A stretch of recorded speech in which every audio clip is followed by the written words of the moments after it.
Welcome to this week's video all around the ACA Ethics Learning Programme. So ethics has a huge importance to the ICAEW, and that is why it is tested constantly throughout the ACA qualification. So as well as it being tested in the majority of ACA exams, there is actually also an Ethics and Professional Scepticism segment to the ACA qualification. So it's often thought that the ACA is made up of just the 15 exams, but as touched on in this video, there's actually a lot more to the ACA qualification than just those exams.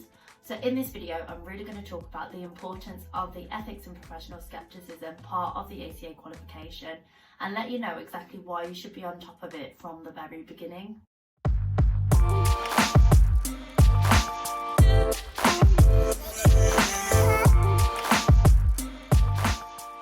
So before getting into any details about what you need to do for the ethics learning programme, the first thing I thought I would talk about is actually the ICAEW training file.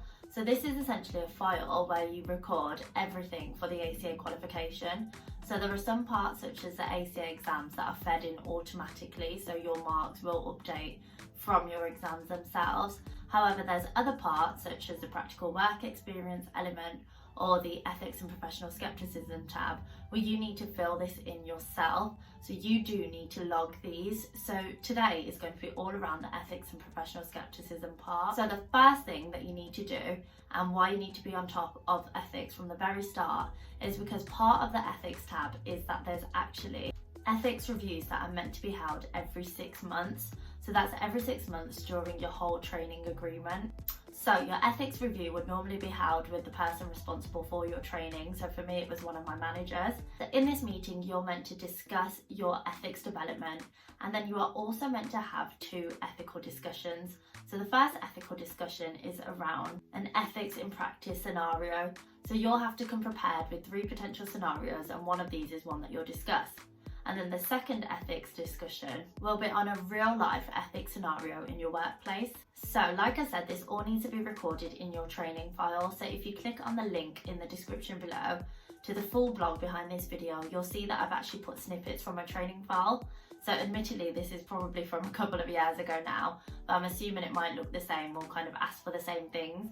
So the things that you need to record are essentially your progress with the ethics programme as well as the assessment, and then you're also meant to document that you have held these ethical discussions. Something as well that I had to document is a written action plan, and this just could have been as simple as just continue to progress with the ethics learning programme, which I'll come on to if you're kind of confused about what that is right now. So for this reason, because it needs to be every 6 months, you need to remember to firstly have those conversations, and then secondly the admin side, and just to kind of document those as you go along. So before I go any further and start explaining to you all about the ethics learning programme, I think the first thing that you should actually know is how do you log into this ethics learning programme. So initially I actually did have a fair bit of issues trying to log in, and I think I just ended up putting it off and then coming back to it and then trying to figure it out. It honestly took quite a long while, and it really didn't need to take this long. So hopefully I'm here to save you some time and let you know how to log in. So first things first is that you need to remember what your username is. So this will be ICAEW in capital letters followed by your student registration number. For example, ICAEW 1234567. So I know I usually give really useful information, but I obviously can't tell you what your password is.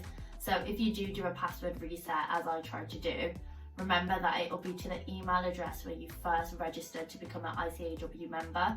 So for me, this was actually my personal email address rather than actually my work email address. So that's something just to look out for. So the ethics learning programme has actually changed since I last did it, probably because it's been a few years now. I'm really showing my age here, but it has changed. So there's no point really talking in this video about my learning programme and the modules that I sat. So you can find that in the blog. But actually what's obviously more of interest is what you'll be learning. So I'll actually just show you a snippet of the syllabus areas here. So you'll be able to see what kind of things are covered. I found that it was actually quite similar to the certificate level assurance exam, and there wasn't too much extra. However, I obviously can't comment on how it is now, but I think there probably will be some extra bits, but again, there should definitely be some overlap with the assurance exam. I'll put a link in the description below to where I got that snippet from, and it will share a lot more information about the ethics programme if you're interested. So from what I can actually remember, the modules are usually fairly long, and it is worth definitely focusing whilst you're going through these. It could be worthwhile writing a few notes as you go through it, but I don't really think you need to go overboard with it. As long as you're really digesting the information and trying to understand it, I think you should be okay. So something I also probably should have mentioned is that now with the ethics learning program, so those 6 syllabus areas, they actually need to be all completed within the first 12 months of your training contract. And on top of that, you do also then need to complete that ethics assessment, which I'll explain in a second. So in terms of that 12 months, ICAEW do specifically say on their website, again, the link is in the description below, but they do say that that 12-month access is from that first point of when you log in. That's when your 12-month period starts, but they do say that you should complete all the 6 modules and that final assessment within the first 12 months of your training agreement. So after these 12 months, that's when then it will just be those 6 monthly reviews that carry on right until the end of your training contract. And that also then of course involves those ethics in practice scenarios. So another reason why you shouldn't leave it last minute to do these ethics reviews and to do the ethics learning program is because there's actually progress tests throughout as well, and you can actually randomly get checked as to whether you've been recording your ethics reviews and documenting these in your file. So that's where you can't really get away with leaving it last minute. So now let's talk about the bit that you've probably been waiting for, which is actually the ethics assessment, which is part of the ethics learning program. So what this is 30 multiple choice questions. So it's split across all of the 6 syllabus areas that I previously showed. You won't actually see that module split until you go to the answers. So to you, it will literally just appear as though it's a 30 multiple choice question test. So some of the questions can actually be quite tough, and that's for a couple of reasons. So the first reason is of course similar to the certificate level exams, where some of the answers are quite similar, so it's hard to kind of pick out which one the correct one is. And then the other reason is actually because it does really dig into one of those modules. So it can actually be really specific to one syllabus area, and perhaps like one little part that you might not have picked up. But hopefully you have, but that's kind of where it does get a bit more tricky as well. I personally don't think the ethics assessment is anything to really stress about or get worried about. And that's just because you need 70% to pass. It doesn't matter whether you get less than 70% in one area and more in another syllabus area. It does average out and need to be 70. Overall, I did find that this was achievable. I know that in some of mine I got less and some are more. And I did average out and it was fine, and I did pass first time. And I think it is pretty achievable if you do just really go through the modules and just pay careful attention to what you're learning. So the actual assessment is 1 hour long. It's not that time pressured, I found. And to be honest, in a way I found that it was quite similar to maybe the assurance certificate level exam in terms of difficulty. So if you do want to know my difficulty ranking for all the ACA exams, then do check this video out here.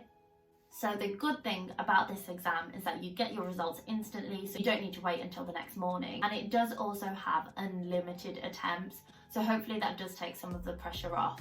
But then I guess the pressure can be added back on if your employer does actually say that you need to pass it, for example, within 2 attempts.